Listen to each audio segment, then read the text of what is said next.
Aiza ny pizza tena tianareo indrindra?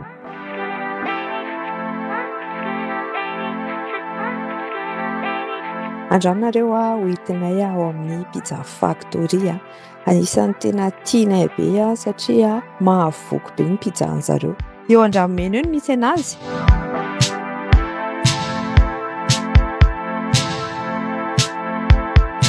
Pizza margherita. C'est à qui? C'est à Lucas. C'est plus n'importe quoi.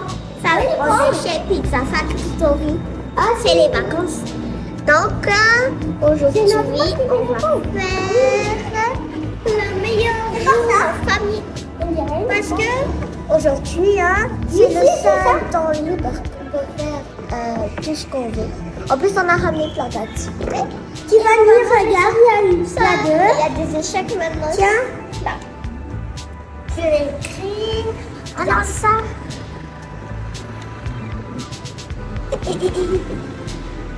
Tu sais qui a le plus fait? J'adore ici.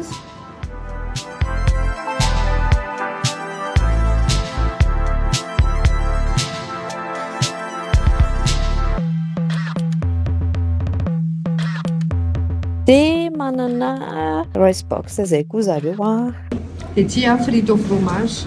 Ahoana tsy ilay izy ry Lolo? Regarde les paniers de chambre.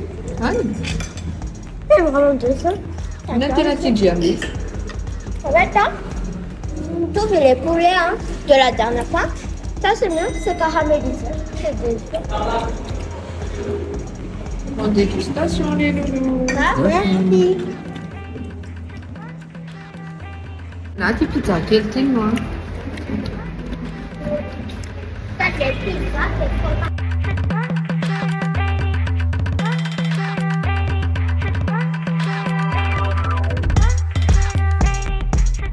Dia ny mahafinaritra anay rehefa makao misy coin jeu ho an'ny ankizy. Izany hoe afaka manao jeu zany échec na jeu vidéo ny ankizy. Dia ny pizza an'zareo raha tsy diso 25 000 ariary eo ny margherita. Tena miamona be mihitsy ilay fromage miraradraraka be. Dia izay dia andao andamana foana dia aza adino misabona amin'ny page Facebook raha mbola tsy abonné ianao. Merci.